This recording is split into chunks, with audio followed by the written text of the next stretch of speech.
जय गुरुदेव, जय गायत्री माता और मेरा उन सभी भाई बहनों से सादर प्रणाम जो ये वीडियो देख रहे हैं। बात करते हैं आज के टॉपिक के बारे में। आज का टॉपिक है देवता, ऋषि, राजा, राक्षस सब यज्ञ करते थे। यानी प्राचीन काल में देवता, ऋषि, राजा, महाराजा सभी यज्ञ करते थे अपनी अपनी मनोकामना पूरी करने के लिए, विजयी होने के लिए, मनवांछित फल प्राप्त करने के लिए। हम असंख्य शास्त्रों में वचनों के प्रमाण को सुन चुके हैं। इनसे यज्ञ की महत्ता का अनुमान सहज ही हो जाता है। पूर्व काल में आध्यात्मिक एवं भौतिक उद्देश्यों के निर्मित बड़े बड़े यज्ञ हुआ करते थे। देवता भी यज्ञ करते थे, असुर भी यज्ञ करते थे, ऋषियों द्वारा यज्ञ किए जाते थे, राजा लोग अश्वमेध आदि विशाल यज्ञों का आयोजन करते थे। साधारण गृहस्थ अपनी अपनी सामर्थ्यों के अनुसार समय समय पर यज्ञ किया करते थे। असुर लोग सदैव यज्ञों को विध्वंस करने का प्रयत्न इसलिए किया करते थे कि उनके शत्रुओं का लाभ एवं उत्कर्ष न हो पावे। इसी प्रकार असुरों के यज्ञों का विध्वंस भी कराया गया। रामायण में राक्षसों के ऐसे यज्ञ का वर्णन है जिससे हनुमान जी ने नष्ट किया था। यदि वह सफल हो जाता तो राक्षस अजय हो जाते। राजा दशरथ ने पुत्रेष्टि यज्ञ करके 4 पुत्र प्राप्त किए थे। राजा नृप यज्ञों के द्वारा स्वर्ग जाकर इंद्रासन के अधिकारी हुए थे। राजा अश्वति ने यज्ञ द्वारा संतान प्राप्त करने का सुयोग प्राप्त किया था। इंद्र ने स्वयं भी यज्ञों द्वारा ही स्वर्ग पाया। भगवान राम ने अपने यहाँ अश्वमेध यज्ञ कराया। श्री कृष्ण की प्रेरणा से पांडवों ने राष्ट्रीय यज्ञ कराया था जिसमें श्री कृष्ण ने आगंतुकों का स्वागत सत्कार का भार अपने ऊपर लिया था। पापों के प्रायश्चित स्वरूप अनिष्टों और प्रारब्धजन्य दुर्भाग्य की शांति के निमित्त किसी अभाव की पूर्ति के लिए कोई सहयोग या सौभाग्य प्राप्त करने के प्रयोजन से रोग निवारार्थ देवताओं को प्रसन्न करने हेतु धन धान्य की अधिक उपज के लिए अमृतमयी वर्षा के निर्मित वायुमंडल में से अस्वास्थ्यकर तत्वों का उन्मूलन करने के निमित्त हवन यज्ञ किए जाते हैं और उनका परिणाम भी वैसा ही होता था। यज्ञ एक महत्वपूर्ण विज्ञान है। जिन वृक्षों की संविदाएं काम में ली जाती हैं उनमें विशेष प्रकार के गुण होते हैं। किस प्रयोग के लिए किस प्रकार की दिव्य वस्तुएं होंगी उनका भी विज्ञान है। उन वस्तुओं में आपस में मिलने से एक विशेष गुण संयुक्त सम्मिश्रण तैयार होता है जो जलने पर वायुमंडल में एक विशेष प्रभाव पैदा करता है।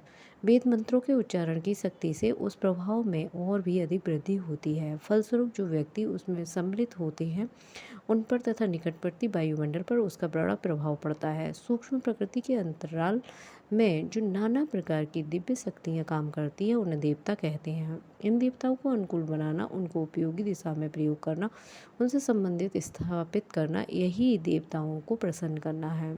यह प्रयोजन यज्ञ द्वारा आसानी से पूरा हो जाता है। संसार में कभी भी किसी वस्तु का नाश नहीं होता, केवल रूपांतरण होता है।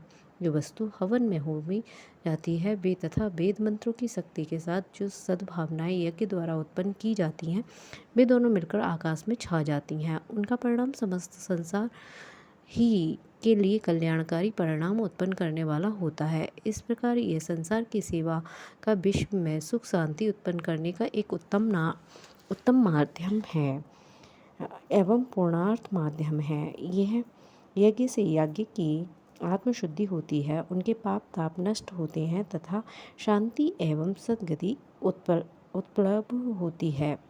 सच्चे हृदय से यज्ञ करने वाले मनुष्य को लोक परलोक सुधरता है। यदि उनका पुण्य पर्याप्त हुआ तब तो उन्हें स्वर्ग या मुक्ति की प्राप्ति होती है। अन्यथा यदि दूसरा जन्म भी लेना पड़े तो सुखी श्रीमान साधन संपन्न उच्च परिवार में जन्म होता है ताकि आगे के लिए वह सुविधा के साथ सत्कर्म करता हुआ लक्ष्य को सफलतापूर्वक प्राप्त कर सके। यज्ञ का अर्थ दान, एकता, उपासना से है। यज्ञ का वेदोक्त आयोजन, शक्तिशाली मंत्रों का विधिवत उच्चारण, विधिपूर्वक बनाए हुए कुंड, शास्त्रोक्त संविधाएं तथा सामग्रियां जब ठीक विधानपूर्वक हवन की जाती हैं उनका दिव्य प्रभाव विस्तृत आकाश मंडल में फैल जाता है। उसके प्रभाव के फलस्वरूप प्रजा के अंतःकरण में प्रेम, एकता, सहयोग, सद्भावना, उदारता, ईमानदारी, संयम, सदाचार, आस्तिकता आदि सद्भावों एवं सद्विचारों का स्वमेव आविर्भाव होने लगता है। पत्तों से आच्छादित दिव्य आध्यात्मिक वातावरण के स्थान में जो संतान पैदा होती है वह स्वस्थ, सद्गुणी एवं उच्च विचारधाराओं से भरपूर होती है। पूर्व काल में पुत्र प्राप्ति के लिए पुत्रेष्टि यज्ञ कराते हो सो बात नहीं। जिनको बराबर संतानें प्राप्त होती थी वे सद्गुणी और प्रतिभावान संतान प्राप्त करने के लिए पुत्रेष्टि यज्ञ कराते थे। गर्भाधारण, सीमांत, पुंसवन, जातकर्म, नामकरण आदि का संस्कार बालक के जन्म लेते ही अबोध अवस्था में ही हो जाते थे। इनमें से प्रत्येक में हवन होता था ताकि बालक के मन पर दिव्य प्रभाव पड़े और वह बड़ा होने पर पुरुष से ही एवं महापुरुष बने। प्राचीन काल का इतिहास साक्षी है कि जिन दिनों इस देश में यज्ञ की प्रतिष्ठा थी उन दिनों यहाँ महापुरुषों की कमी नहीं थी। आज यज्ञ का तिरस्कार करके अनेक दुर्गुणों, रोगों, कुसंस्कारों और बुरी आदतों से ग्रसित बालकों से ही हमारे घर भरे हुए हैं। यज्ञ से अदृश्य आकाश में जो आध्यात्मिक विद्युत तरंगें फैलती हैं वे लोगों के मनों से द्वेष, पाप, अनीति, वासना, स्वार्थपरता, कुटिलता आदि बुराइयों को हटाती हैं। फलस्वरूप उससे अनेकों समस्याएं हल होती हैं, अनेकों उलझनें, गुत्थियां, पेचीदे चिंताएं, भय, शंकाएं तथा बुरी संभावनाएं समूल नष्ट हो जाती हैं। राजा, धनी, संपन्न लोग, ऋषि, मुनि बड़े बड़े यज्ञ करते थे जिससे दूर दूर का वातावरण निर्मल होता था और देशव्यापी विश्वव्यापी बुराइयां तथा उलझनें सुलझती थीं। बड़े रूप में यज्ञ की जिनकी सामर्थ्य थी उन्हें वैसे आयोजन करने चाहिए। अग्नि का मुख ईश्वर का मुख है, उसमें जो कुछ खिलाया जाता है सच्चे अर्थों में ब्रह्म भोज है। ब्रह्म अर्थात परमात्मा, भोज अर्थात भोजन, परमात्मा को भोजन कराना, यज्ञ के मुख में आहुति छोड़ना ही है।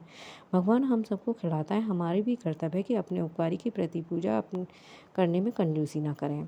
जिनकी आर्थिक स्थिति वैसी नहीं है वे कई व्यक्ति थोड़ा थोड़ा सहयोग करके सामूहिक यज्ञ की व्यवस्था कर सकते हैं। जहाँ साधन सहयोग ना हो वहाँ यदाकदा छोटे छोटे हवन किए जा सकते हैं, अथवा जहाँ नियमित यज्ञ होते हैं वहाँ अपनी ओर से कुछ आहुतियाँ का हवन कराया जा सकता है। कोई अन्य व्यक्ति यज्ञ कर रहे हों तो उसमें समय, सहयोग एवं सहायता देकर उसे सफल बनाने का प्रयत्न भी यज्ञ में भागीदार होना ही है।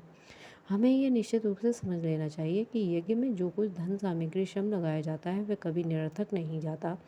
एक प्रकार से वह देवताओं के बैंक में जमा हो जाता है और उचित अवसर पर संतोषजनक ब्याज समेत वापस मिल जाता है। विधिपूर्वक, शास्त्रीय पद्धति और विशिष्ट उपचारों तथा विधानों के साथ किए गए हवन तो और भी महत्वपूर्ण हैं।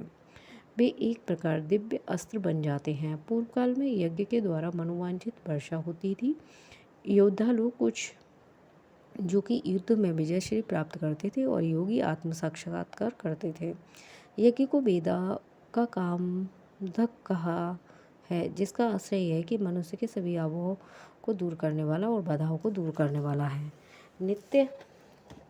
नित्य का अग्निहोत्र बहुत सरल है, उसमें कुछ इतना खर्च नहीं होता। मध्यम वृत्ति का मनुष्य उस भार को उठा ना सके। जो लोग नित्य हवन नहीं करते वे सप्ताह में एक बार रविवार अथवा अमावस्या पूर्णमासी को अथवा महीने में एक बार पूर्णमासी को थोड़ा सा बहुत हवन करने का प्रयत्न करें। विधि विधान भी इन साधारण हवनों में कोई कठिन नहीं है। गायत्री यज्ञ विधान पुस्तक में उसकी सरल विधि बताई जा चुकी हैं। उनके आधार पर बिना पंडित पुरोहित की सहायता के कोई भी द्विज आसानी से वह करा सकता है। जहाँ कुछ भी विधान न मालूम हो वहाँ केवल शुद्ध घृत की आहुतियाँ गायत्री मंत्र के अंत में स्वाहा शब्द लगाते हुए दी जा सकती हैं। किसी न किसी रूप में यज्ञ परंपरा को जारी रखा जाए और वह भारतीय संस्कृति की एक बड़ी भारी सेवा है।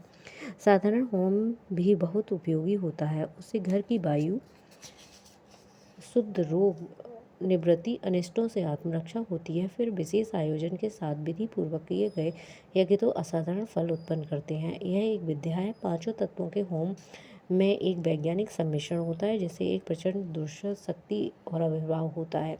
यज्ञ की उस शक्ति को द्यू मूर्धर, द्यू नासिका, सप्तहस्त, द्युमुख, सप्तजिह्वा, उत्तर मुखकोटि, द्वादश मूर्धा, पंचतत्युतम आदि विशेषण युक्त कहा गया है।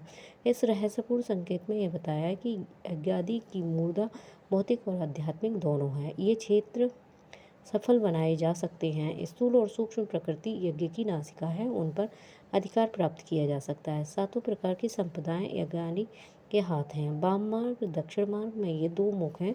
सातों लोक जिह्वाएं हैं। इन सब लोकों में जो कुछ भी विशेषताएं हैं वे यज्ञादि के मुख में मौजूद हैं। उत्तर ध्रुव का जो मुक्त केंद्र अग्निमुख है 52 कलाएं यज्ञ की ऐसी हैं जिनमें कुछ को प्राप्त करके ही रावण इतना शक्तिशाली हो गया था। यदि ये भी कलाएं उपलब्ध हो जाएं तो मनुष्य साक्षात अग्निरूप हो सकता है और विश्व के सभी पदार्थ उसके करतलगत हो सकते हैं। यज्ञ की महिमा अनंत है, उसका आयोजन भी फलदायक होता है। गायत्री उपासकों के लिए यज्ञ पिता तुल्य पूजनीय है। यज्ञ भगवान की पूजा होती है रहे तो प्रयत्न करना आवश्यक है। अब मैं अपनी जिह्वा को विराम देती हूँ। आप सभी लोगों से विनती करती हूँ, कृपया इस टॉपिक को शेयर कर ज़्यादा से ज़्यादा लोगों को प्रेरित करें यज्ञ के लिए और अच्छे वातावरण के लिए। जय गुरुदेव, जय गायत्री माता।